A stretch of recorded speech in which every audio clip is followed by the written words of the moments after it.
Welcome back to another episode of Keoni Chats. My guest this week is Nick Newcom.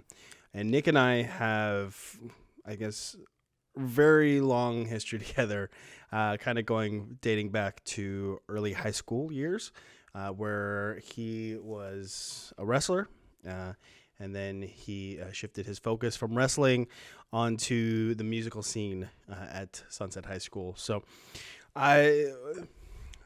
he and I have a very similar mindsets when it came to entering a new level of schooling in high school and wanting to do what your brother does. Because at the time, Nick and his brother, me and mine, we all had 1 year together because they were seniors, we were freshmen. So hearing him talk about that was very therapeutic because it was like, oh, yeah, that's what I did. Oh, my gosh.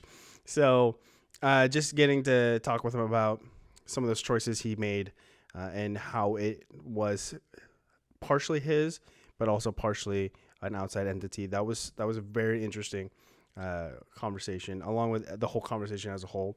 Because when it came to, prior to this interview, I would just think about my former interactions with Nick back when we were kids and how they weren't very deep to this level of depth. And I was very much surprised by how knowledgeable he is on topics I didn't even think about asking him about. So we talk about that in this interview too, just the power of knowledge. So I could literally run through the whole thing, but honestly, I would be doing a disservice to Nick because this was it was a very delightful conversation, and all of my interviews have been delightful, but the specific history Nick and I have in terms of both coming into high school, both wanting to do what our brothers did, and both we hung out not every often, not so often that we would have a routine like every weekend we do this, but more like we hang out sporadically. And when we did hang out, we had such a great time. It was he, Jake Island, former guest, and myself. We would all just hang out and we just we click off each other. So it was definitely a blessing, and to have ran into Nick when I did, going over to get some dinner with my partner, and then just seeing him and talking with him about what he's doing.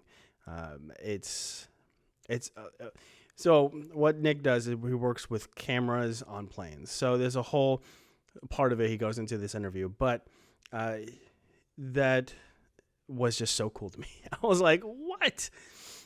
Because, as someone that works with cameras, like what I'm using right now to talk with you, and then pairing that with his love for planes, I thought that was just absolutely fascinating to dive into. So if this is your first episode of the Keoni Chats podcast show, I say hello and welcome.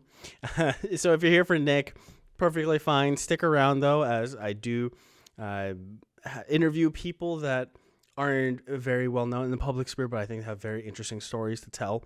And I am always opening the floor up to anyone else that wants to be a part of the program. So again, if this is your first time checking out the show, the show is available on all podcast platforms and YouTube when you search Keoni Chats. I put the Keoni Chats in the title, that way it can be easily found.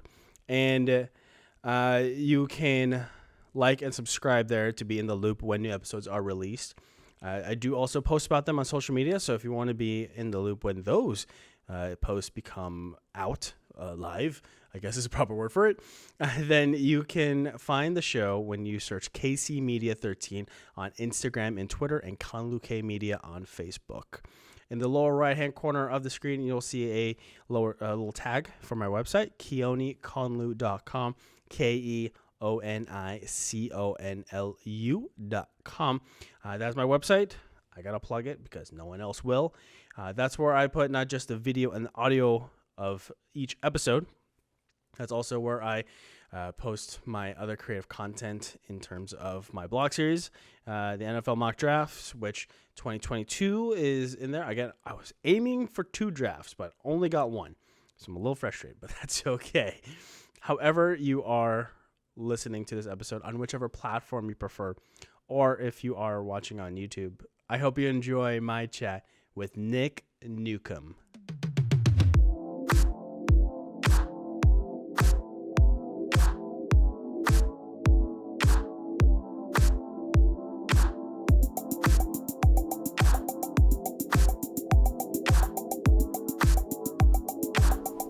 Mr.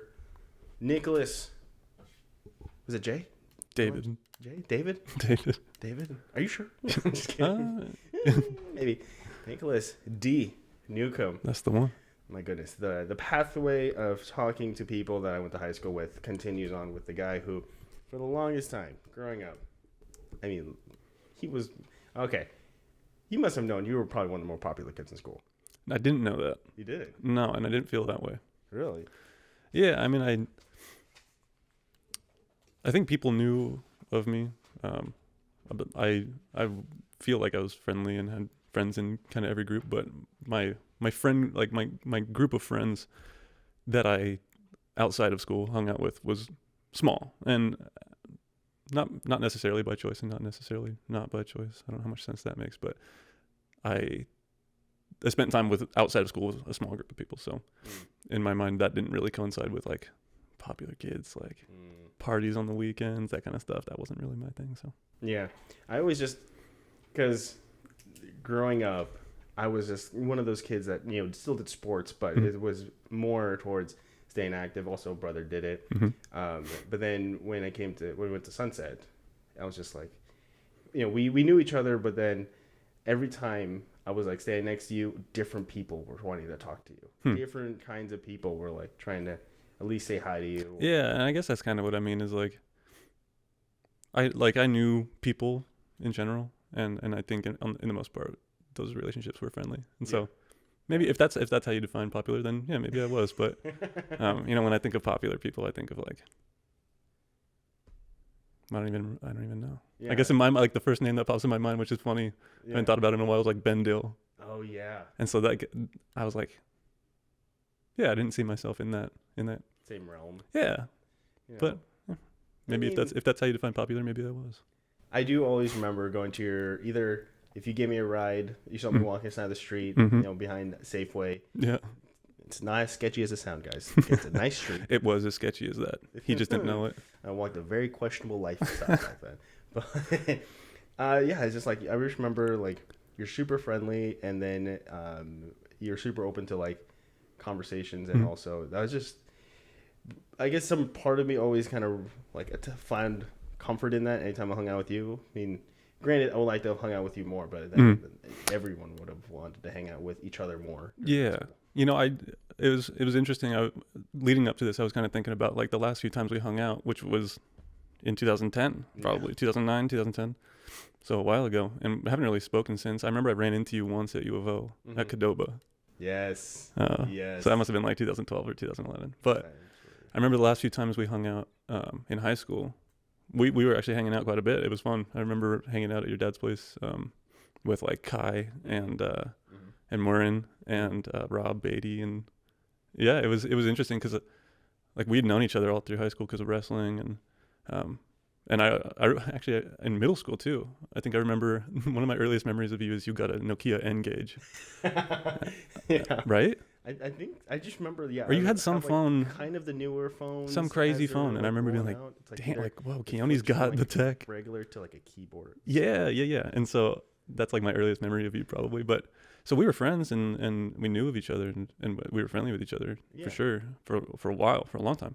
Yeah. And then it wasn't until like senior year we were actually like kicking it, which was cool. I know. So yeah, leading up to this, I was kind of like reminiscing about that stuff. Oh, but like because we wrestled and stuff, it was interesting. I was exposed to a bunch of people that I otherwise probably wouldn't have either known or been friends with.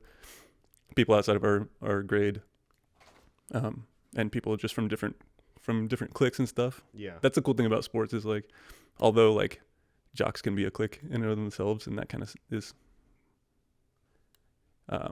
It's interesting. It's almost like sport specific, because like wrestling was like a mishmash of people. It was like, oh, there's basketball players, or I guess not, because it's the same season, but there's football players, there's people in off-season sports, or the people that don't play any other sports, or like people bring their friends to practice and they're like, this is fun, we'll join up. So it's like this, whereas like football to me was like, those are jocks. Yeah. Football's jocks.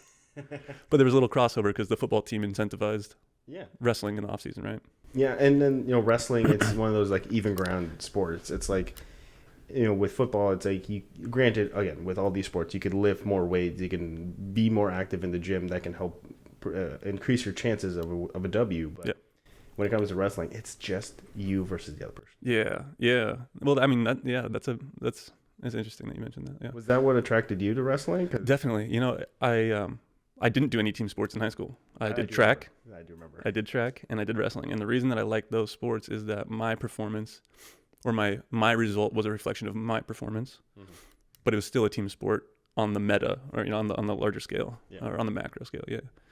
So like your team can lose but you can win, or if you lose and your team loses, or if you lose your team can win, and that is still some sort of redemption. But I really like that because I love team sports. I love doing things with other people as a collective goal.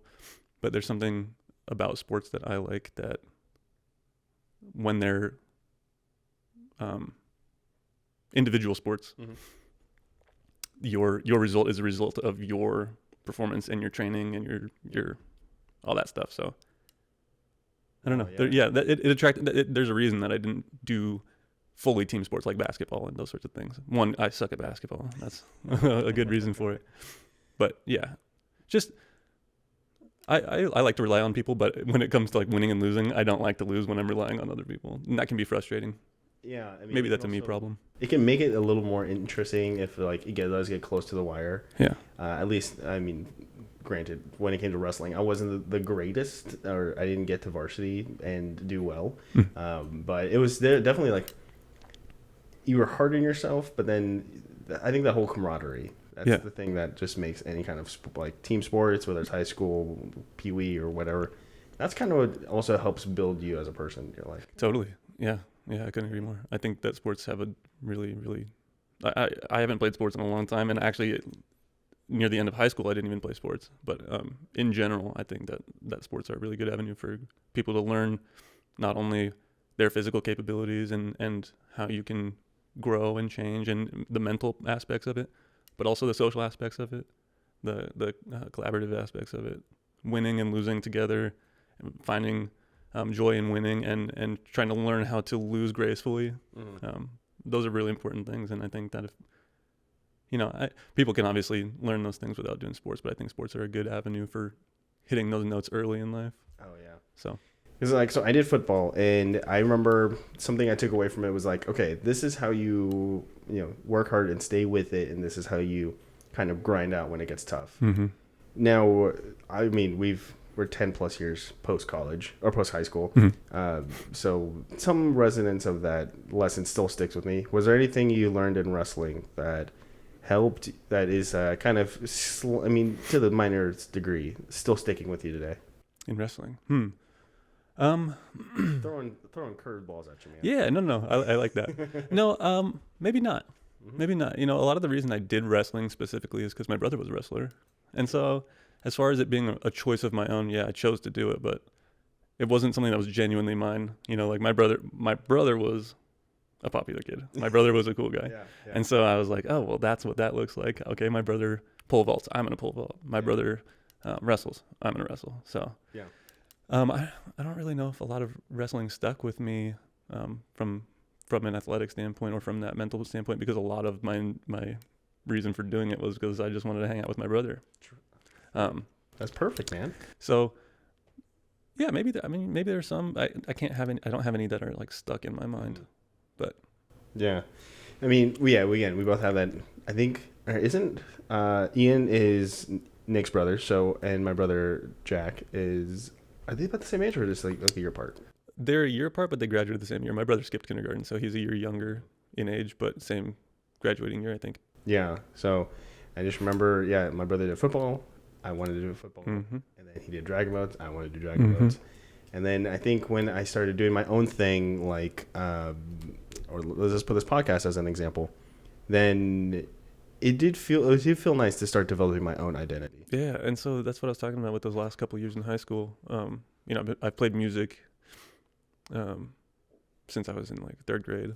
My first instrument was clarinet, and then in middle school, I learned trumpet, and I played in the Cedar Park Middle School band for all 3 years. And during that time, I picked up guitar outside of school and played guitar. I still play guitar to this day. And through high school, I did Apollo's Unplugged and those sorts of things. I was in choir, and so the last 2 years of high school, junior, senior year, I dedicated my time to Apollo's Unplugged. In my junior year, I played every Apollo's Unplugged. My senior year, I actually was in charge of Apollo's Unplugged. Whoa. So I did all the tryouts and stuff with a couple other people. Yeah. But I was also in all of those. And so that was kind of that like identity forming part for me. I was like, okay, you know what? Like my brother's moved on to college. Do I really like wrestling? Like he's not here anymore. It's kind of like falling off for me. So I took that realization and I went home and I told my parents, I was like, hey, like, I don't know if I want to do sports anymore in high school. You know, my parents are always supportive. So they're like, cool. Like, what's the plan? What's your extracurriculars? Mm-hmm. And I was like, well, I want to do music. That's going to be my hobby. So I just took what was already a hobby of mine and integrated it into my extracurricular school activities. So that's kind of how that went. What were your parents' thoughts when you, or I guess how much you remember, when you said you want to go to the Army? Because that was also a surprise to me. I remember hearing about this. Yeah. I was like, Ian's going to the Army? What? Yeah, it was a surprise to me too, actually. So the story is interesting. So after Sunset, I went to Oregon Tech in Klamath Falls to study renewable energy engineering, and got into my junior year there, and was like, hey, I don't even know if I want to be an engineer right now. I'm kind of burnt out on school. I love the coursework. I love science. I love math, but I'm not certain that an engineer is what I want to be. And if I was certain of being an engineer, I wasn't certain that a renewable energy engineer is what I wanted to be. And so I took some time, thought about it, still went to school, but was taking some time to reevaluate my priorities, and just like kind of stumbled upon an Army recruiter in town, which it sounds bizarre to say it back now that it's all done with. I talked to him and he was like, yeah, so, you know, because of your college education, we can start you out at this rank. You can choose whatever job you want. We can take the ASVAB, which is like an SAT for the military. And depending on how you score, you qualify for certain positions. And so I was able to choose whatever position I wanted based on those scores. I went in and enlisted, so I wasn't an officer, which would require a college education, or a degree rather. I had a college education at the time, but and so it was funny. I talked to my parents about it, and they were like, "What are you talking about?" Like, it's amazing the kinds of people that my parents are. They were simultaneously disappointed and so supportive of me. I just couldn't believe it. They were like, what in the hell are you thinking? There were no good cop, bad cop type of situation. They're just kind of both the good. I mean, they were just like realistic. Yeah. They were like, hey, if this is something that you genuinely want to do, let's figure that out. Let's find out if it is genuinely what you want to do. But if it is, I mean, you have to know if you're going to drop out of college right now. You have to know. And that's just real. I appreciated it so much, because at the time I was like, yeah, like I think this is what I want to do. And a big reason for that kind of comes back to what I was talking about with like, I only did wrestling because my brother did it, or I only did X because my whatever. And so to me, like I went to college. I went to a school that my dad was like, hey, you should check this school out. We went and visited, and I was like, yeah, it's pretty cool. And he was like, okay, well, you should go here then. And that's not to say that my dad was like, you're going here. Yeah. But a lot of that decision was influenced by that. And so I had this reflective moment where I was like, you know what? A lot of the stuff I've actually, not even a lot, every single thing I've done in my life has been a result of some sort of like nudge in a direction. And I didn't really have anything that I was like, yeah, this is me. This is mine. This is, I guess, doing the music like Apollo's Unplugged, it was kind of down that alley. But even then, like my parents were like, you're going to learn an instrument. And so that was a part of my life kind of because of that. Not saying that that's a bad thing by any means, but I just had this, like I said, this reflective moment of like, I don't have anything that at 20 years old that I can say like, this was me, this decision was mine, the effort that was put into it was all mine. Nobody can help me, nobody can drag me along, nobody can push me through the door. Like I either succeed or fail on this one thing alone. And I think that's why my parents' support was so special to me, because they were like, hey, like, we understand that this is something that you need to do for yourself. Because even going to college, like, my parents they were like, you're going to go to college and we're going to help you do it. And like, I'm so grateful for that. But even that is like not a 100% me thing. And so this was the first like 100% me thing. They realized that. Yeah. And for that, I think they were like, okay, if this is what Nick needs, then all we can do is support him. Yeah. It's amazing. It's beautiful. So I found out that I am more of like a people pleaser, and like, I don't want to, like, I have a hard time asserting my opinion because I know it's going to go against what a lot of people think is the best for me. And so I know, like, even if it's like, hey, I don't want to go to this restaurant because I went there recently. It's like the smallest thing can just kind of be like a trigger. And so for you, did you have to like talk yourself up at all? Kind of have to kind of script it out in your head? Because I know for conversations like that, I have to be like, okay, I'm going to say like say this, and then when they respond with this, then I will respond with that. This whole verbal jujitsu Venn diagram thing going on. Yeah. I can't really remember it 100%. But I think I kind of did. I think I was like, all right, so this is what I need to say. The big reason for it was that it was a couple of reasons. I was burning out on school, which I think a lot of people probably feel. They get to, yes. And I was having this like existential realization of like, I'm not even here, like I want to be here. I want to be in school. But I'm not here because I want to be. I'm here because the influences and decisions that were made for me, or, encouraged to be made by me from other people, led me here. And I was like, okay, I need something. I need a win that is mine, that is 100% mine, or else I'm gonna feel like a 20-year-old mama's boy, which I was and I still am, but. I mean, we all are still. Yeah. I mean, we're both 30 now. So yeah. Well, I'm 29 until May, but so we're right there. Mama's boys to some degrees. Yeah. So I remember telling my parents, and with the recruiter originally, I remember we were going through the list of jobs. This was crazy. It was crazy. There's just this huge list of jobs, and they're everything. There's like logistics, infantry, mortarmen, mechanics, tanks.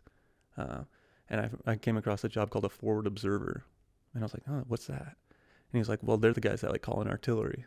So like you're attached to an infantry unit.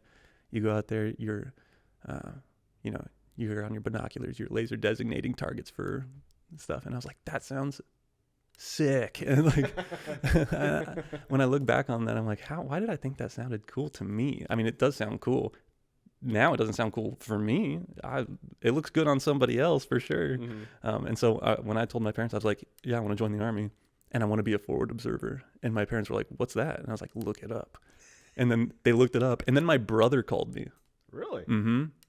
And he was like, hey, dude. And I was like, what's up? And he's like, so mom and dad told me that you wanted to join the Army. And you told them that you wanted to do this job. And they told me to call you. So Ian calls me and he's like, you can't do that job, man. That's not you. Like that, you would not like, and it's not that he didn't believe that I could do it, but he was like, that is not like a you job. Like that is like, if there's any infantry guys listening, they're going to hate this, but he was like, that's like an infantry job, right? Cause you're attached to the infantry unit. I understand they're different things. I got it. But you're attached to an infantry unit. You're going out of the wire, which is leaving the base, right? Yeah. You're running fire missions, calling them back in for artillery guys. And the fact that my brother said it to me, I was like, okay, yeah, he's right. He's right.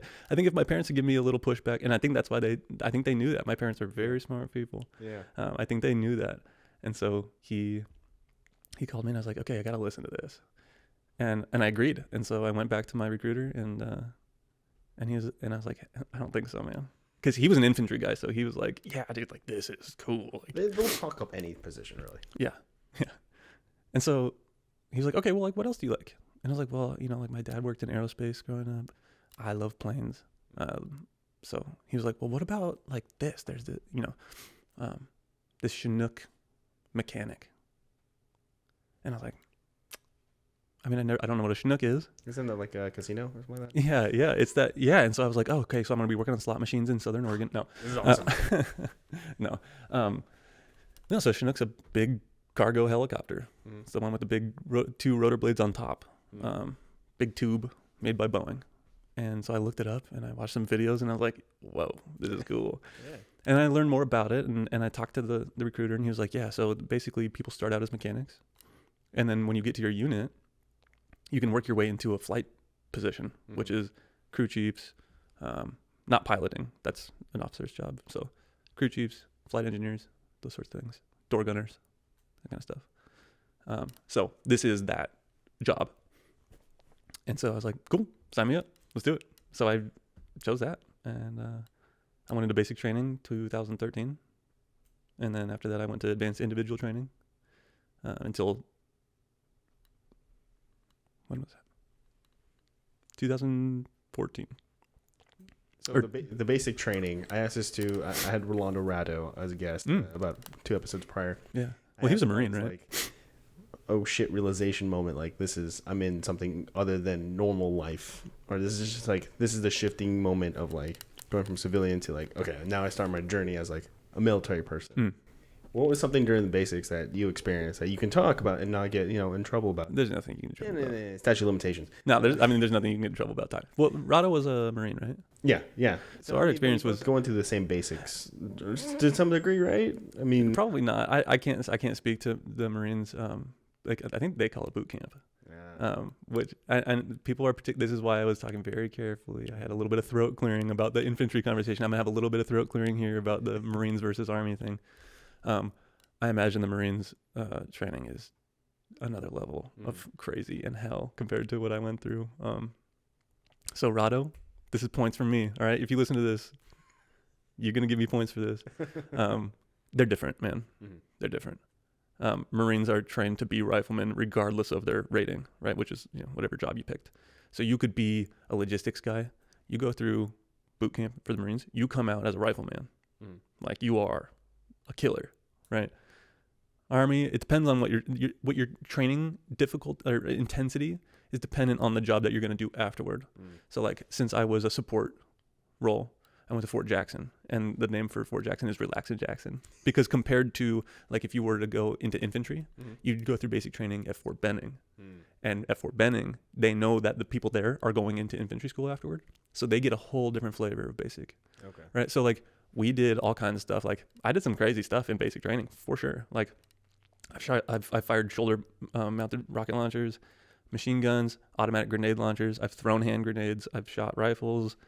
Everything, so I got a nice mixed bag of stuff, but when I say that it's different, man, it's, from what I know, from what I've heard, the experience is different in other places and in other branches of the military. So I think probably the craziest thing is you do like a gas mask, what do they call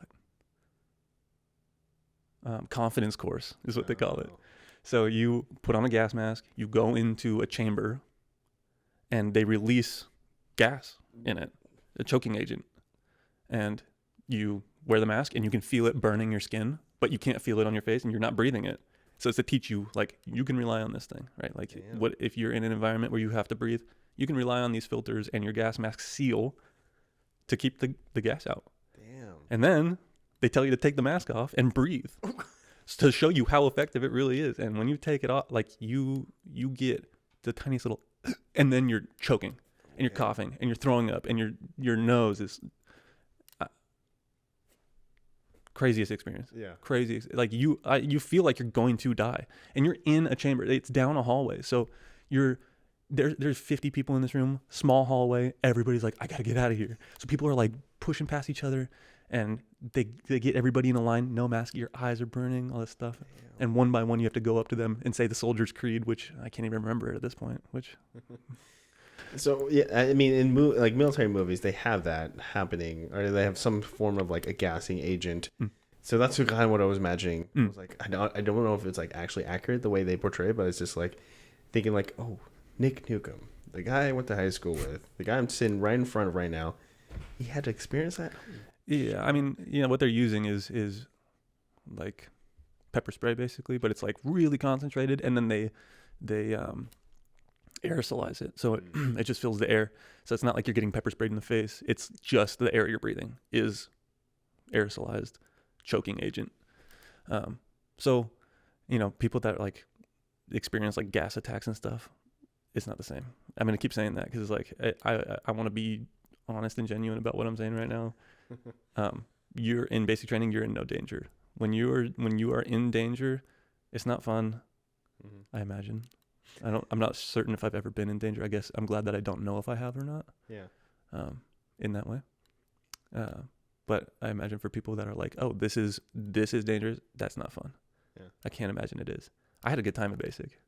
Good. My parents have letters that I wrote home, and I was like, today I did this. I threw a hand grenade. And now I look back on it, I'm like, oh my God, I held a fucking hand grenade. I even held one. But these guys let me do that? Well, no, the scary part about it is like you pull the pin, right, and you're holding it, and the fuse isn't going until you let go. It's called a spoon. It's like the handle part. It's a little metal thing that goes ping in the video games, right? So if you pull the pin, you can hold it forever. It's not going to blow up. And then put the pin back. Yeah, you can put the pin back in. Yeah. I wouldn't even try. I'd just throw that sucker. But in this course, it's another confidence course. You pull the pin, you have to hold it on your chest for 10 seconds. The fuse is 5 seconds. So you have to hold it for longer than the fuse. So like, see, it's not, you're not dead yet, right? See? Which is crazy. But like at the moment I was like, yeah, this is cool. Like this is incredible.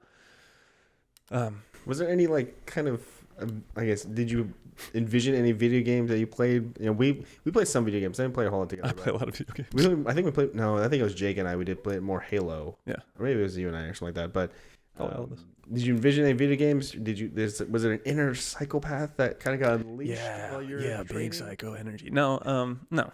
Yeah, I was there for real. And so I didn't want to be like, oh, this is just like the video games, because that you could get hurt. You do stupid stuff like in video games. They like cook grenades off. They like pull the pin, let go of the spoon, and they hold the grenade for a little bit while it's going to get the fuse shorter, and then they throw it.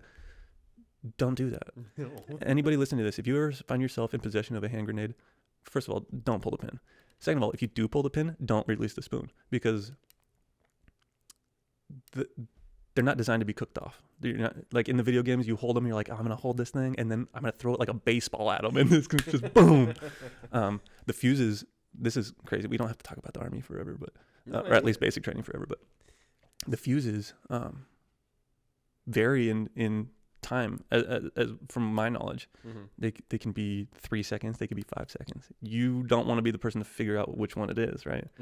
And so if you ever find yourself holding a grenade, and I feel sorry for you if you do. I don't know what you're doing if you have one. That was my follow-up question. I was like, okay, you're like, okay, these are 2 things you should do if you have a grenade. Third thing, why the hell do you have one? Yeah, actually, that should be the first question you ask yourself. Not should I pull this pin, is what am I doing here? I had such a great life, man. I felt that way, and I was being paid to do it. I was like, what am I doing here? Anyway. So, I mean, the last thing on the military, because, no, we can talk about it. I just don't want to be boring. You did helicopter repair for about 6 years, and, you just say that you kind of got your passion for planes from your dad. Yeah. And was there any kind of sensation of, like, this is kind of the first step of, like, taking a step towards that passion? Because you've made a nice career for yourself, with working with planes to some degree. So this was kind of, I feel like this is probably the first step to actually, like, onto that career. I mean, so I grew up like my dad. It's so crazy. My dad can stand outside and hear a plane and be like, oh yeah, that's a 737. Oh yeah, that's a DC-10. Yeah, that's a. I'm like, what? You're lying to me. I can barely hear the dishwasher. Yeah, I'm like, you're lying. Like you're just making it up. But he's right. He's right every time. It's crazy. He can hear it and be like, oh yeah, that sounds like a. Blah, blah, blah. And so like I grew up around that, and he had all these cool. Like he worked on the F-18 for Northrop, and he also worked on the B-2 stealth bomber at Northrop. So he's just got these cool things about him. He's a really smart and interesting guy. with a cool like early life career. Then he went into tech, so kind of away from that, but still has a crazy passion for planes. When I started working on helicopters, I'd come home from work and stuff, and I'd be like, we'd talk about the helicopters and stuff, and I get to fly on helicopters a bunch, all kinds of cool stuff. And so it may have been like a catalyzer, but I always had that passion. I used to go to air shows with my dad. We used to go to air races. I've seen the Blue Angels fly. I've been in the Hillsborough Air Show. When I was in the Army, we took a Chinook to the Hillsborough Air Show and had it on a static display. Wow. So I wasn't in the show, but I was on a static display. Nice. We gave people tours of it. It was cool. But yeah, like I've always loved planes, which is funny because I hate flying. I hate it. Can't stand it to any capacity. Commercial flights. Yeah. Military flights. Would you feel better if you were flying said plane? I've flown a plane. I've flown a Cessna 172 before joining the Army. I've flown it. No, I wouldn't. Yeah, it's just not, I don't know. It's this. I have this weird when I'm in a plane. I can like zoom out and I'm like, oh yeah, I'm 30,000 feet in the air through clouds in a metal tube full of people, and I don't know the people flying it. I don't know the people who did the maintenance on it. I don't know the people that fueled it. I don't know the people that checked everything.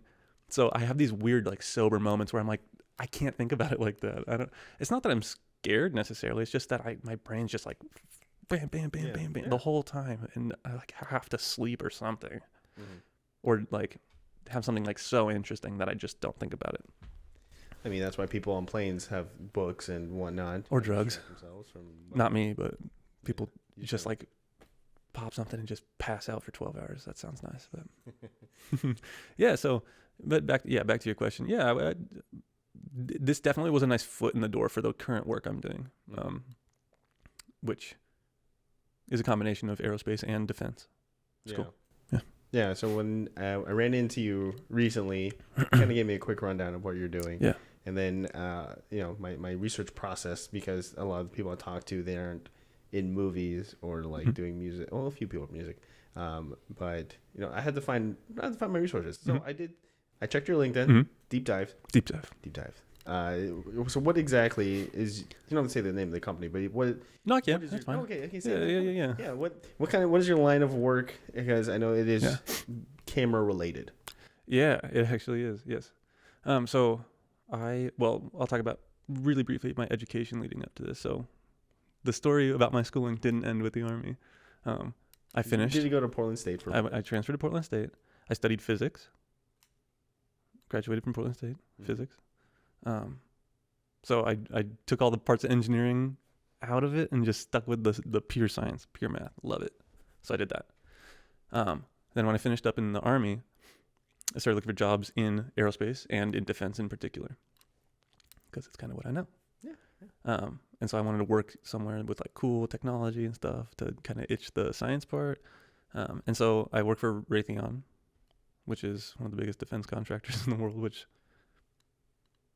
is fine with me, but I'm sure we'll talk about it. But yeah, so I don't work in the part that makes like missiles and stuff to like blow people up, but I'm not really interested in that. But I do work in the it's called Intelligence, Surveillance, Reconnaissance, and Space Division. So I work on gimbaled camera systems. So they're just like ball cameras that have an infrared FLIR detector on them, and then some like electro-optic stuff, laser pointers for like illuminating areas in a battle space or search and rescue mission, whatever it might be. And then we have some variants like laser designators for designating targets for like Hellfire missile strikes and that kind of stuff. So that is what I do now. So I build those, and yeah, that's what I do. So let's take a little step back to your PSU times, because that is interesting that you did have all this experiences of being in the military, and then I always find that whole transition back to civilian life kind of a little interesting to some degree, because they could have some missteps. It could have some also like steps forward. So Keoni Chats is proudly sponsored by Adelsheim Vineyards. Adelsheim is a winery based out of the Pacific Northwest since 1971. Founders David and Ginny Adelsheim opened up the winery with the goal to create world-class wine at the Chehala Mountains. Adelsheim has worked with companies like Growing Gardens, One Barrel, the Portland Trailblazers, and now the Keoni Chats podcast show. If you checked out last week's episode with Emily McMullen, she is the woman that helped connect the company and the podcast. So I'm very grateful to her. I'm grateful to the company for putting their belief in the Keoni Chats podcast show to spread their name. So if you'd like to try some of their wine, go to adelsheim.com, ADELSHEIM.com. Peruse the website, but before you leave the website, click the shop button. Look at some of their options. If you want a rosé, if you want a Pinot Noir, if you want a Chardonnay, put them in a cart. And then before you check out, use the discount code Grand Cru. And Grand Cru is a term that's used throughout the wine industry. So I'll let you check it out. Google it if you would like to know what it means. But right now, what it means is that you will get 20% off your total purchase at checkout.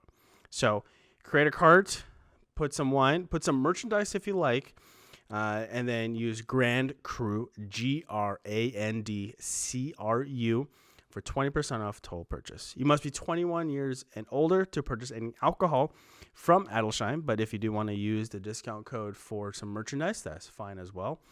And so everyone, please enjoy responsibly. Yeah, I was really fortunate with my time in the military. There's some people that they're just like different on the other side of it. Mm-hmm. And I imagine I am to a degree, but like I never saw combat. I never got shot at. I never feared for my life. I never any of that stuff. And I recognize how lucky I am to have had the experience I did with really no setbacks as far as like my mental or my physical condition, mm-hmm. compared to some people that, have PTSD or traumatic brain injuries or suffered from an IED incident or anything. And so this is more throat clearing because I do understand exactly where I fall on that line of experiences. Mm-hmm. And it's all the way at the left end of it where like it's like downy soft 20 ply toilet paper soft experience compared to what some people do. But so I my unit deployed to Kuwait and Iraq in 2015. And the difficulty for me coming back from that only had to do with reprogramming my brain out of the military mindset into the civilian mindset. Because I was in school at the time when I deployed. I came back and I picked school back up. And I struggled. It was tough. I mean, I took a year off from using my brain in the ways that I was used to and was just like mission, mm-hmm. sleep, mission, for a year. Routine. Yeah. And it didn't require like hypercritical thinking or problem solving necessarily. I mean, there is problem solving in that job for sure. Mm-hmm. But so I came home and I re-enrolled for some classes. I couldn't get myself to do homework. I couldn't get myself to wake up and show up to class. I was struggling with all these things, and it just like destroyed my mental because I was like, I'm not a failure at this stuff. Like, why am I failing at it? And every single instance of it just brought me lower and lower and lower. And I just remember being at this like low point where I was like, what am I doing? Like, why can't I do this? Why can't I show up? Why can't I work hard like I know I can and need to, but I'm not? And so I had this moment, this period of struggle after coming back that was totally unrelated to war or unrelated to the army necessarily, or it wasn't PTSD. It wasn't any of this stuff, but it was still difficult to make that transition. So like when I think about people that suffered something horrible, horrendous, horrific in war and they come back, like I can't even fathom that. Yeah. Because I struggled and I didn't have any of that. So I'm glad to have had that experience that I have, because although I can't necessarily empathize with people that have gone through something horrible, I know how difficult it was for me not having had that experience. And it just gives me a total new respect for the kinds of pain that and difficulty that people go through when they come back from something much, much worse than my experience. Yeah. I mean, granted, yeah. So in the case of Orlando, it wasn't something extreme like he survived a bombing or anything like that. You know, he just had a potential something was about to happen. Mm-hmm. So when even that kind of also made me think of like, not the most intense thing can be a trigger for you, or not the most intense thing can kind of push you off the edge. It can be like the slightest nudge, and then you're like, okay, I don't want to be nudged anymore. Yeah. So I mean, like, I don't want you to be too hard on yourself and be like, I didn't do this, but it's also like there could be something. Yeah, there's things in training. So there's like doctrine, right? There's you learn, like what I find about myself now is I have like a hyper awareness that is uncomfortable sometimes. But that's not PTSD. That's not a result of it's not anxiety. That's just like I'm constantly like, oh, there's a person over there. There's this guy over here talking to himself. This guy, which is unfair to people, right? Like I live in Portland, and so like there's a mental health crisis, there is a homelessness crisis, there is a drug abuse crisis, and there are people who are going to be walking around talking to themselves. There are going to be people who are in states of mind that I'm unfamiliar with, but my conditioning from my time in the Army makes me like hyper aware of their situation to a point where it is a prejudice, and I hate that. And so when I find myself like, my heartbeat starts going, I'm like, hey, you know what? This person's living their life. They're going through some struggles, and until I feel like I'm in danger, I shouldn't be treating or acting like a person is a threat to me, because they're not. I'm not the center of this person's world right now. They're not looking at me. They're not talking to me, right? And so, there's difficulties in that for sure. But it's also helpful sometimes. Like I was driving down on 23rd, and I saw a police car rolling through the intersection with its doors open, and the police with rifles walking with their car. And I was like, okay, game plan. Like if something goes off, Yeah. So I have instances like that, which I'm glad that and I think most people can do that. But like my brain was like, okay, if this happens, then, and I just have it all mathed out. No problem. So with that same kind of thinking of like iffy of unknown people, what was it like being part of the food pantry for PSU? Because there's some parts of like you will interact with students you've never met before. Yeah. And that was after my time deployed, and that was actually a really therapeutic part of time for me. So that was my senior capstone course, was the food pantry on Portland State campus. Super cool experience. Loved it. If anybody is going to Portland State or goes to Portland State, if you are going there and you need to do a senior capstone, I recommend this. It's so cool. If you are not doing this for a senior capstone, but you are a student at Portland State, hit up the food pantry. You don't have to be food insecure. You don't have to be poor. None of that. Go do it. It's a really cool resource. It's fun. They've got all kinds of stuff donated by the Oregon Food Bank, and some like on campus restaurants and stuff, grocery stores and stuff. It's really cool.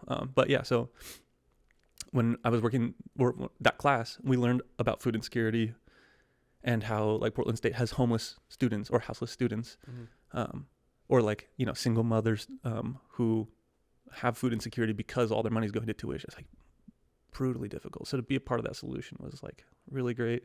Interacted with a ton of people that I hadn't had interactions with. My supervisor in the food pantry was non-binary, and it was the first time. Like I knew people existed that were non-binary, but I hadn't ever interacted with a non-binary person. It didn't come like a more well-known mainstream form of sexual orientation until recently too. So yeah, sure, yeah. But I mean, people in every form have always existed. I mean, it's not like, there was this birth of non-binary, but yes, as a part of the conversation, totally. Yeah. But what was really special about this for me was that now I was like, okay, this is they, them, and I'm going to fail. And this person's going to know that I'm going to fail at it. And they're going to call me on it. And I'm going to have to go, oh yeah, yep, got it, tracking. Like, and so that was my first kind of experience interacting with a non-binary person, which was great because I got to practice removing the social norms of pronouns and stuff like that, which, a lot of people, we won't talk about the politics of it, but in my opinion, the easiest thing you can do in your entire day is call somebody by what they want to be called by. There isn't anything easier to do in your entire day. Yeah. So, I mean, eating. No. Water. I mean, they could be in that. It's easier than that. Like basics. It's easier than that. You can't choke calling somebody by their pronoun. That's true. It's easier than drinking water. Do it. Let's see. There we go. Use the right pronouns. Easier than drinking water. Yeah. We just made a slogan. Marketing company. And so that was a really cool experience for me. Just world opening. You know, same with the Army. I met a bunch of people that I otherwise wouldn't have met. I grew up white male on the West Coast in suburban Oregon. You better believe most of the people I know are white. Mm-hmm.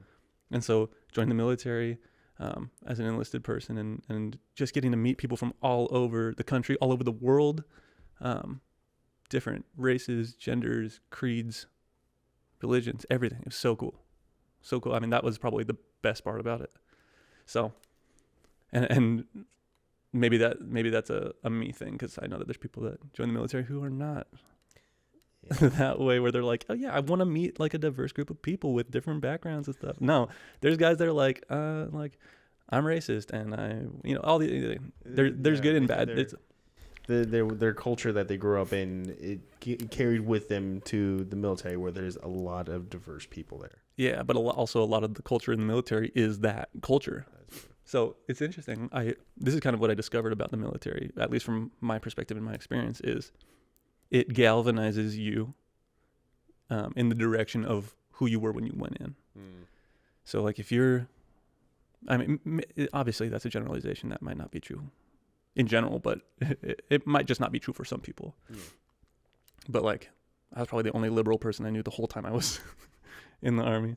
That was tough for you, because you did mention that in our talks leading up to this, was that was something you kind of battled with. And I'm not much of a political person, so when it comes to, I think I didn't start keeping track of all the politics since I think it was the Biden and Trump election. That was like, I feel like I should at least tune in a little bit, see what's going on. Yeah. And at that point, I was just like, it was also exhausting. But for like you to be kind of like in it, not just in it, but in it. Yeah. Yeah. I mean, yeah, it's crazy, man. There's some people that like it is everything to them. Mm-hmm. There's people who just cover their houses in flags. What doesn't matter what side you are. Mm-hmm. Like there's got to be something more interesting about you than. Right?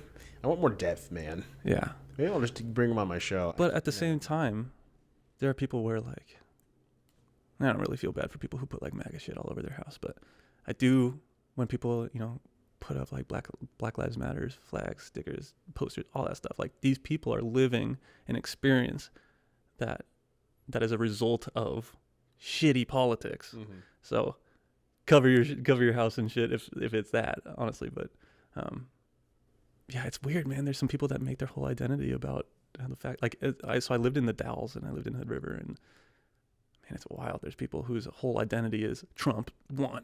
Yeah. Deal with it. It's like, I don't know, we don't have to talk about this, but it's just bizarre. So my experience, being in that sort of environment was interesting. And really the part that I struggled with was hearing things that I was like, yeah, that's not right. Like, but at the same time, like if I'm in a room with 100 people and I'm the one person with a dissenting opinion, like I don't want to stay quiet, but like, do I have to? Mm-hmm. And so over the years of my time in the Army, and then now, working at Raytheon, it is a very conservative, definitely, environment to work in, just defense in general. Yeah. You'll find a lot of that. It's not 100%, obviously. It's, there's a mix of everybody. Sure. Yeah. And it probably has to do with location as well. So like Hood River's a rural area. So, those things kind of go together. And so, I've had experiences in the office where, like I've learned now, it's never wrong to speak up ever about that kind of stuff. If it's out of line, right? Like obviously if somebody has an opinion and I don't agree with it, that doesn't mean I have to jump down their throat. And I avoid doing that. But if somebody says something and I'm like, yo, that is like that's a bad take, man. And you can't say that in the office. Like you can't. Yeah. And so I spoke up to my boss actually. I can tell you this story. He's a great guy. And this is not disparate. He's awesome. Mm-hmm. This was just a moment of like casual conversation that kind of interjected a little bit and was like, hey man, like think about it this way. And I think, and he took it really well. So I'll just tell the story. So I recently moved to Portland. And so I was talking about that.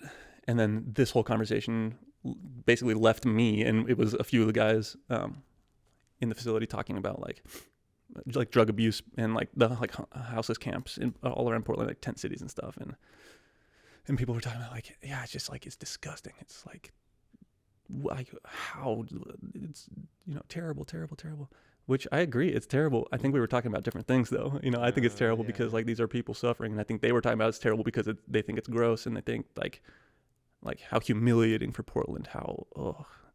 And so my boss mentioned the fact that he wakes up in the morning and doesn't do drugs.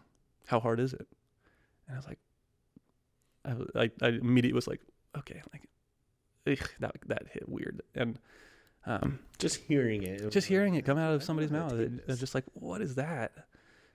Now that's not a conservative talking point. I'm not getting that twisted up, because there's plenty of people that agree. They're like, yeah, I don't wake up in the morning, I don't do drugs, so like, what's their big deal? And then it kind of kept going, and he's like, yeah, like, I didn't make the choice. I shouldn't have to pay for, you know, all this stuff, and you know, whatever. It always comes back to like, I pay taxes for whatever. And then so last year, or a year and a half ago, my cousin passed away from an overdose at 19. But he was born addicted to meth. So never had a chance in hell, right? Now, not everybody who's a drug addict was born addicted to drugs. That's true. But you can't make up a person in your head and then be angry at that person. Yeah. Like, that person has to exist, right? If you're going to be upset with somebody's situation or condition or how they got there, that person better exist. You can't make them up and then be mad at them. Yeah. It's weird. So I mentioned that. I was like, hey, you know, my cousin just overdosed, 19 years old, was born addicted, was homeless because of his addiction. I'm sure that the house's population is full of people like that. And for the people that it's not full of, or for the people that aren't in that situation, how can you feel anything but bad for somebody? Nobody's choosing, just like you're not choosing to wake up and do drugs in the morning. They're not choosing to wake up and do drugs in the morning. These people are addicted, and it's something that needs to get figured out. Yeah. And you can't just say that they all made a decision to be there and then they're staying there because of decisions that they're actually making. Like, these people are addicted, and there's a mental health crisis associated with that. And so I just voiced that opinion, and he was like, I'm so sorry. And I was like, don't be sorry to me, man. Like, this isn't about me, but I just couldn't sit here any longer and listen to that. I'm sorry. Yeah. And the outspokenness of yourself, which is also something, you know, the more we talk, it's like, okay, I'm actually like, and this is something also kind of new I'm discovering about you. It's like, I never knew actually about that. So condolences about the passing. Thank you. But it's sometimes it can be courageous to be that outspoken, but also sometimes you gotta also. Yeah, you know, I'm just glad that I had the tiniest bit of tact in that situation, because I could have been like, what the fuck are you talking about? I have a cousin who passed away from jail. You don't know what the fuck you're talking about. You're ignorant. I just like, hey, like, let's look at the bigger picture here, man. Like, let's be human about this. These are people. Yeah. And that resonated, and it went well, and that shit doesn't go down in the office anymore. And I'm so glad that I spoke up about it, because sitting idle when we talk about things like that, or when we don't talk about things like that, is the problem, you know. So yeah, I mean, it's great too. I mean, honestly, like, if anything from this experience we're having right now with the podcast, it's like, hopefully, again, people know you, so they'll know that you're this is something you're very passionate about. To be kind of, I guess, not carry over the title of, like, you know, because in the military, where you're supposed to be a what is it, supporter, or no, you're supposed to defend people, right? I forget, for some reason, like, when I hear the military, I always associate with some sort of like a defender role, or just like protector of people, and in different senses. I mean, in some sense, like, I feel like that kind of like helped. That kind of brought that out of you, just maybe, like, you know, defend those that can't be defended. Well, I mean, if you think it takes military experience to have an opinion like mine, that's not true. That is not true. Yeah, I mean, if anything, it makes the worst people worse.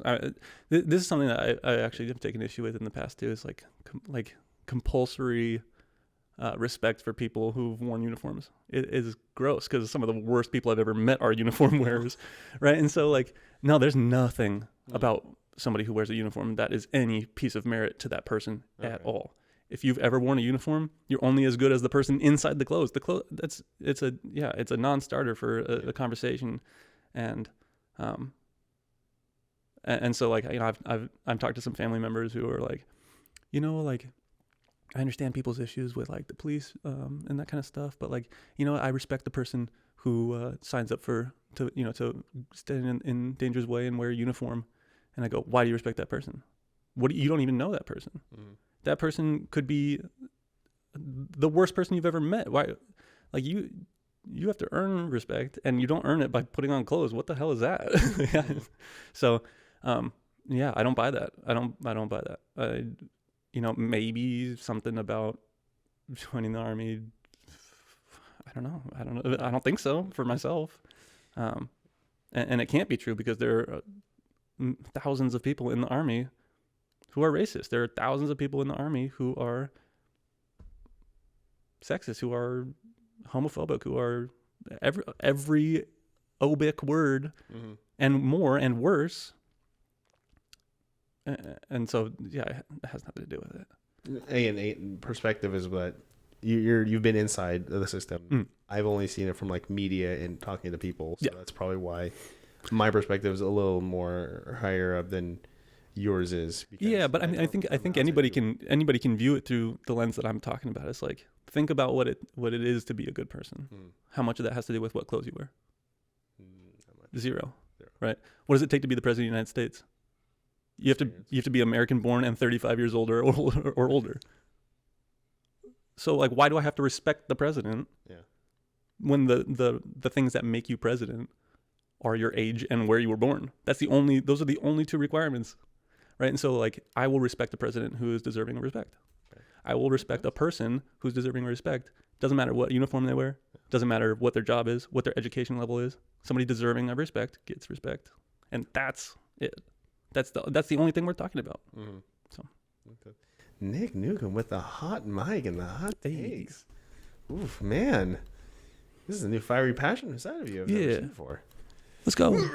No, I mean, that's just it. I mean, I don't know. I don't know. Yeah. So like, you know what I think honestly what it is working in those environments, not the environments themselves. Right. It wasn't the army that made me have these opinions.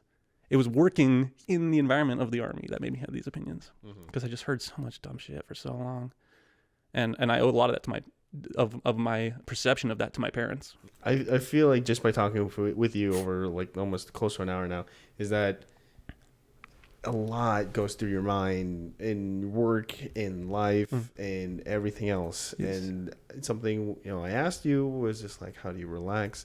You said introspective and reflective contemplations. Yeah. Can you dive in a little bit more on that? I when I told you that, I was like, well, this is what I do to like meditate. Is just like introspective contemplation. So like, obviously I love to play video games. I love to watch movies, that kind of stuff. But I like to think. I'm currently a student at Portland State again. I'm doing a post-bac in philosophy. And so a lot of what I get joy out of is thinking.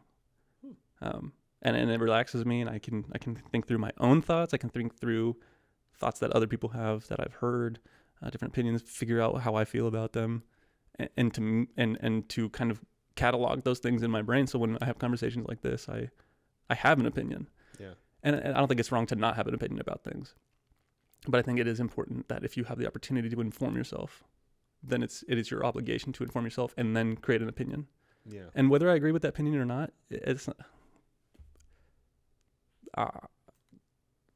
doesn't matter. I mean, like, it's important. I think it's just important. I think anybody who truly educates themselves in any subject will have an opinion worth hearing. Because always the opinion where you're like, what is that? Like, where did you learn that? It comes out of the mouths of people who don't know what they're talking about.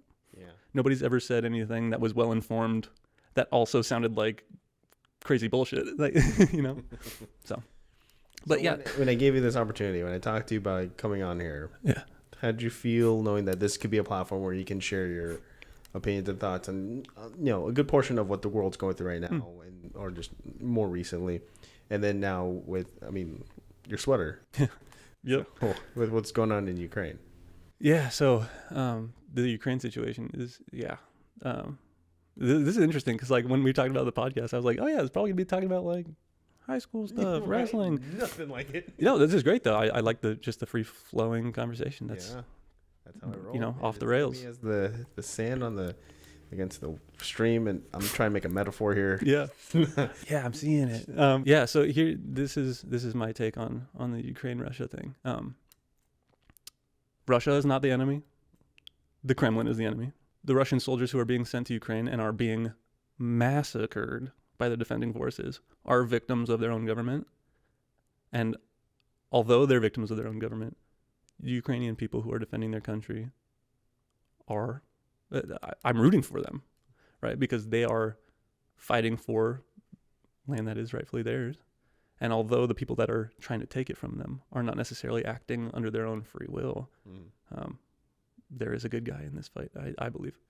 Now, I have nothing against Russian people at all. I've got Russian family. I think we went to school with a couple Russians. Yeah, sure. But like I've got Russian family ties. And the sad part about the Russia-Ukraine situation is that a lot of Ukrainians are Russians and a lot of Russians are Ukrainians, and they're being forced to fight against each other by one entity, and that's the Kremlin. That's why I'm saying the Kremlin is the bad guy. So there's that. My support goes to Ukraine. My support goes to the Ukrainian fighters. And my so this sweatshirt it's called Saint Enlaw. I don't know if you can see it in the camera, but it's a picture of a saint, and she's holding an Enlaw shoulder fired missile launcher. Is that the same missile launcher you fired? It is not. No, I fired AT-4s. But how great would that be, though? I mean, just the same one. Yeah, could be cool. But Raytheon, the company I work for, makes Javelin missiles, the shoulder fired missile launchers. That recently, if anybody's been keeping up in the news, the United States sent to Ukraine. That's what's being used by Ukraine, the missiles that Raytheon makes.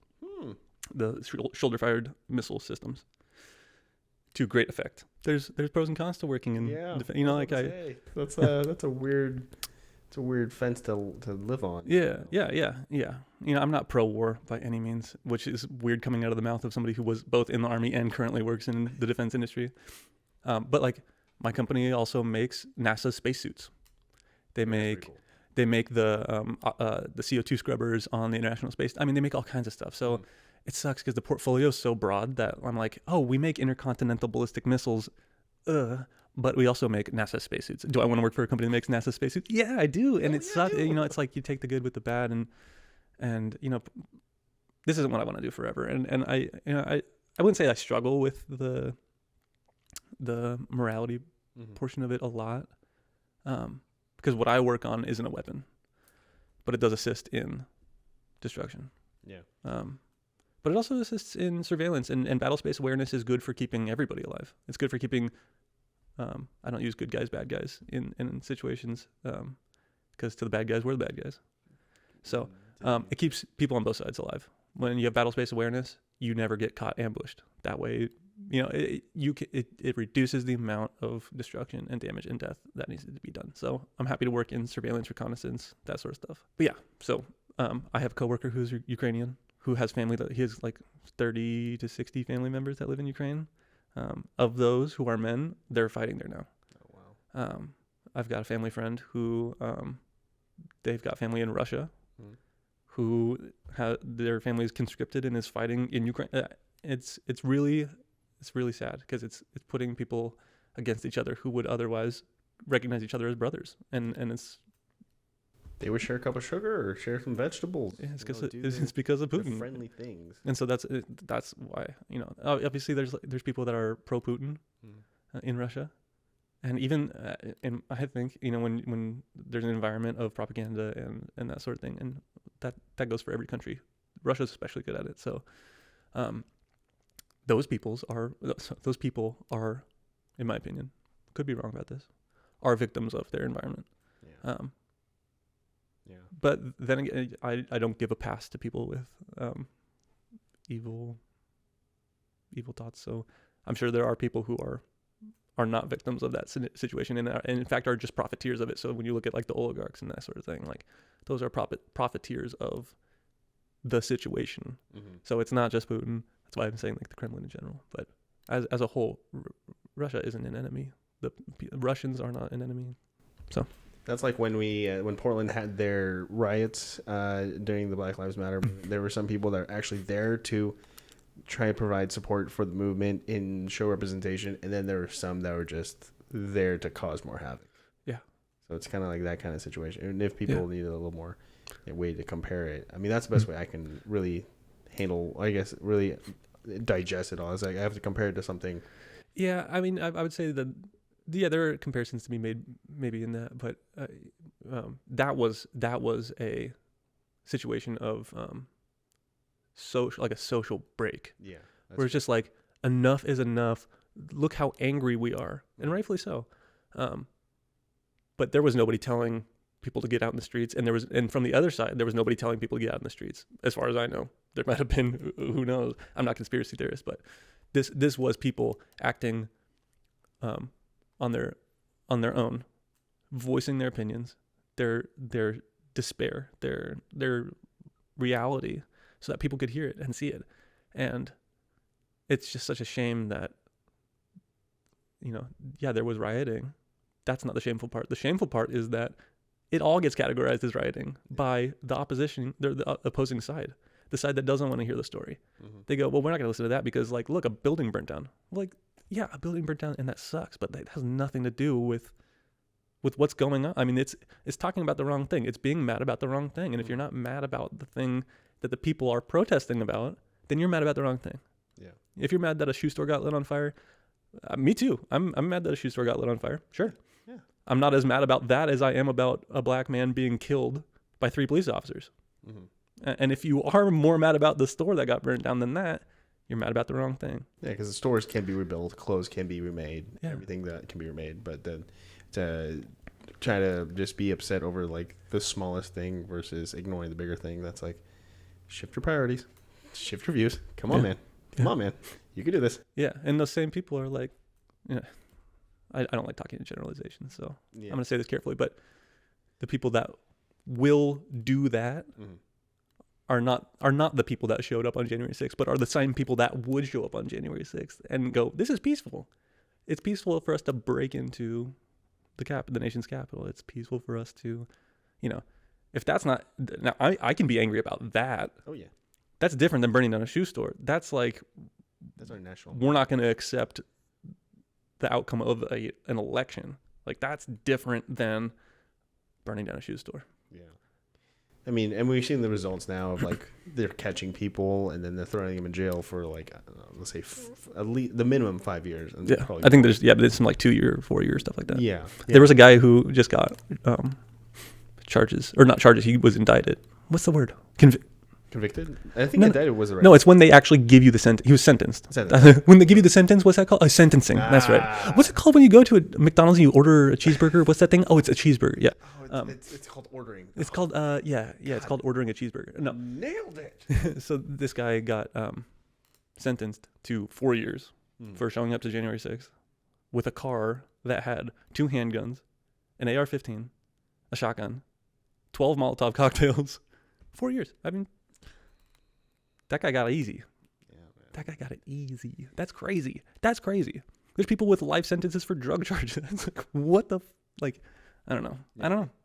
I mean, me as a sports guy, like most recently in the news, like, and again of this recording, it's just like one receiver got suspended for a full year for gambling because he said he was taking a year off for his mental health, but he was gambling when it come to like his team and winning or whatnot. And someone that has domestic abuse on their record only gets like a 4-week suspension or something like that. So it's like it's again they're emphasizing the smaller thing versus like paying attention to the bigger thing. Yeah, well, it's like it's a contextual issue, right? Like in the context of the Black Lives Matter movement and the outrage that comes with watching police get away with killing somebody, or multiple people, all the time. It's crazy how many news stories you see, but that is the scope of this, right? Like, what the hell does that's not me saying that it's okay to burn down a store or that the person who owns that store shouldn't feel upset about it. Mm-hmm. But in like the big picture, like you're missing the point if you can be angry about both. They're not the same. You can't be equally angry about both though, right? Like, and so,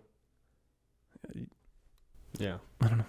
Yeah. So, kind of spinning it back to you is that, you talked about not wanting to be at your work for a long time. There is something you accomplished that could propel you into a new line of career. It's that you got your master's degree. I did get a master's degree. Back in 2021. Yes. Business admin and aviation. Yes. How does it feel to take another step closer to, that passion you developed back when you were a kid? Yeah. I don't know. I'm just I like school. So I'm still in school. I got a master's degree. Yeah. I started it in 2020. I started it in 2019 actually. It took me a year and a half. Got a master's in business administration from Embry-Riddle Aeronautical University. Yes.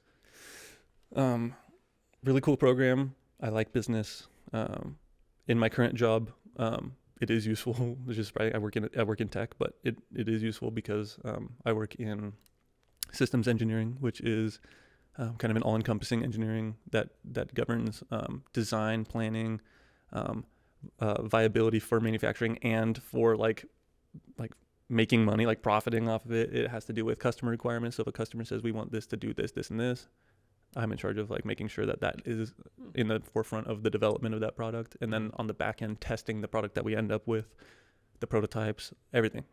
And so having a business mind about that is actually powerful. So, and it was free. My company paid for it. So really? Yeah. Dude, nice. So I was like, yeah, I'll go to college for free. I'll keep going to college for free. That's keep right. Yeah. You're probably debt free right now. Yeah, I've zero. You son of a bitch. Yeah. I'm still paying off mine. I'm gonna pay that out for at least like 15, 20 years, something like that. Yeah. But yeah, so I mean it feels cool. There's more impressive degrees to get for sure. I mean, an MBA is cool. Mm-hmm. It's a big accomplishment that you really can't ignore that. I mean, it's like just any way you can say that, because everyone can get a bachelor's of arts, but not a lot of people. That kind of funneling system does get shorter when you start talking about getting a business or a master's degree in whatever field. Yeah, true. The nice thing about business is that it's very broad. True. And a degree like that can be valuable in a lot of positions, right? Whereas like if I were to get like a master's in astrophysics, super cool. That would be sick. And being able to say that would be cool. And the things that I would know by going through that sort of coursework would be really cool. Yeah. But then I'd be an astrophysicist, which is not a bad thing, but that is what you would do. Yeah. Right. And so I wanted to stay pretty broad because I was just kind of doing school for the sake of it and for enrichment of my education. In the future, I would love to get something more narrowed down. I love philosophy. When I finish my post-bac, I'll probably consider doing a master's in philosophy, with a goal of potentially one day teaching, maybe. I love to talk. I mean, I didn't know if anyone noticed this. I mean, I thought you were just a quiet guy. Yeah, well, and so, I'll probably be in school for my whole life. I don't know. And again, if the company wants to keep paying for it. They do.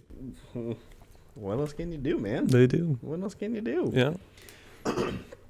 So, Nick, you are also a family guy, which means, just again, from your parents' support to your brother calling in, and then you kind of following in your brother's footsteps with high school sports. Mm-hmm. How do you guys stay together? How do you guys always check in with, or just, I know, granted, electronically, you could do that, but how do you guys still keep that family bond with your parents being in Hood River, having their own cherry farm, which is awesome? Yes. To your brother being in California in product design, I believe. He's a project manager at Apple. Yeah. I'd be happy to sing my praises to my family for the next however long. I don't know how to do this. Let's see. So my parents moved from Portland to Hood River. Mm-hmm. About a year after I moved to Hood River for work. But they didn't do it because I lived there. They actually bought a cherry orchard 2 years prior. And we just all ended up there at the same time just cause. So for the past 3 years or 3.5 years, I've lived in the same town as my parents, and so I've actually got to see them a lot. They live 15 minutes from my office, and so even now living in Portland, sometimes I'll just like shoot up there, say hi, then head home or spend a weekend there, whatever it is. So it's easy to see them. My brother, more difficult to see him, but we talk a lot. We play video games together. How does that work? I guess online. Yeah, online. Yeah. And we stay in contact. Me and my girlfriend just went on a trip to San Francisco to see him for a week. That was fun. So yeah, and then he comes up for visits, usually around his birthday in November, and sometimes for Christmas. And then every cherry season he comes for the great picking. And so, yeah, just a little bit about the cherry orchard. It is not a source of income for my family. This is just for fun. It's just for fun. My dad grew up on an orange farm in Orange County. His dad owned orchards in Southern California. And so my dad grew up in that environment, was an engineer for however old he is now. And now is just kind of getting back to his roots. He finds immense relaxation and fulfillment in that sort of thing. He's got a green thumb. My mom loves it out there. She does just as much, if not more, around the orchard than my dad, because my dad's still working a little bit as a contractor for IBM. And yeah, they just do it because it's fun and it's beautiful, and they can see. I can't remember what the double mountain view is. This is embarrassing. They can see Mount Hood, and then the one across the river in Washington. I think it's Mount Adams. We'll say that, and then if it is, we'll say that for people watching on YouTube, we'll just just light me up for not knowing. Yeah, psych. Yeah, so it's really beautiful. It's a fun place to hang out. They built it, so it's exactly what they want. It's a single story. It's kind of a long house, and one wing has like guest bedrooms for family and stuff to come visit. The other side has a bar, and it has two car garages. Yeah. One of the garages is drive-through for his tractor. Nice. Huge living room with a kitchen, like all in the same kind of area. It's just so comfy and cool to hang out there. And so whenever the whole family's together, it's all this thing. And then we got like a group chat text. So we stay in touch like every day, all the time. The Newcoms, we're like this. Like literally like this. Yeah. And it's awesome, man. Honestly, it is, because I know for my family at least, it's like my mom's is right up the street. That's in like between like 22nd and 23rd. So he's kind of a trek out there if I want to go visit him. But my brother and I lived together for a short while, like a year and a half, and while we haven't like spent as much time as we like, but it's still like anytime we get to hang out, it's just like you're still tight. It just feels awesome. Yeah, it feels awesome for sure. So Nick, they're with you in the military, and then this is also something I asked our fellow high school classmate Laurel Barker, now formerly Green. There is some sense of we have a friend that was in the military, no longer with us, unfortunately. Yes. John Pelham, or I believe Alex. Pelham was also. Yeah. He had like 3 names. John Alexander. I think. John Alexander Pelham. Yes, I met him like I think a little bit before he went to Sunset, and his name he just went by Alex. So then in middle school he went by Alex. Who are you? yeah. But he had some time in the military. Yeah. And his story there, wild. Yeah.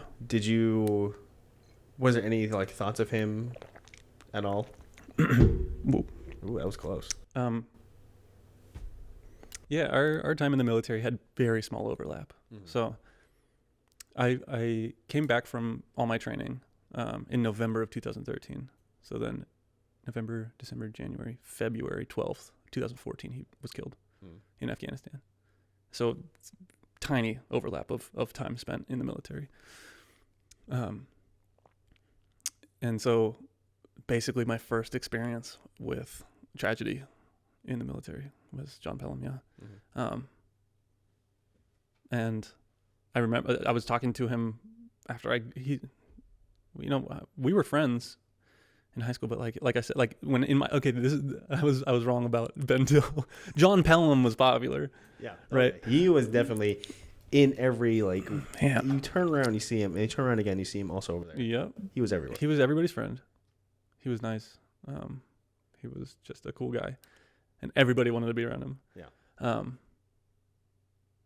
But what I like, yeah. So we were in choir together, freshman year of high school. We went to New York City together. Oh, that's right. Yeah. That was So the thing. so I have these cool experiences with John. But what was really special to me was when I had finished training, he reached out to me and was like, "Hey, dude, like I saw you're in the Army now. That's like welcome to the team," which is kind of a silly way to put it, but yeah, it was nice. And so we were chatting and stuff, and then the last time I spoke to him was February 10th. Oh wow! So 2 days before he was killed. And he, we were just joking around about stuff. It was funny. He was like, well, I told him that I was working on helicopters and stuff, and he's like, "Oh yeah, I love Chinooks. Like maybe we'll need like I don't know." He was special forces. Mm-hmm. He had a crazy job. And so he was like, maybe we'll call you guys for like a evac or something sometime. We were just joking around. Just a cool guy. So, yeah. But if you want to talk about a story of John from high school, something that really touched me. So, like I said, freshman year we were in choir together, and end of the year we had finished all our performances. We weren't learning any new music or anything like that, and so Mr. Rust, the teacher, was like, "All right, I mean, like, yeah, do whatever you guys want," which, in hindsight, for him, probably not the best move. So, the choir room was on the outside facing. It had a door that was outside facing, right on that street. I don't know. It went right onto Cornell, basically. Yeah. But across from that is the baseball fields. Yes. And between that road and the baseball field outfield fence was a little strip of grass. Yes. So we were playing football out there. We were just kind of goofing around, throwing a football and stuff. And the football ended up on the inside of the baseball field. And I was like, "Oh, I'll go get that." And the top of the fence had this like the yellow plastic tube that was like cut to fit over the fence. Yeah. And I was like, "Oh, I'll go get that." So I run and I put my hands on it and I go to hop over and the plastic tube slips. Oh. And then I end up landing on the other side really awkwardly, and I broke my leg when I landed on the other side, which is embarrassing. I mean, the fence is probably 5.5 feet tall, but I had just recently become a 6 foot tall human being after being 5'4". So like that year, I grew like 7-8 inches. I was falling down every flight of stairs. I was falling up every flight of stairs. I was tripping over myself. I was so You're an clumsy. impressive human being, Nick. So clumsy. But something about the way I landed, broke my leg like that. It was just easy. I didn't like crush it. I didn't like snap it. It was just the way I landed.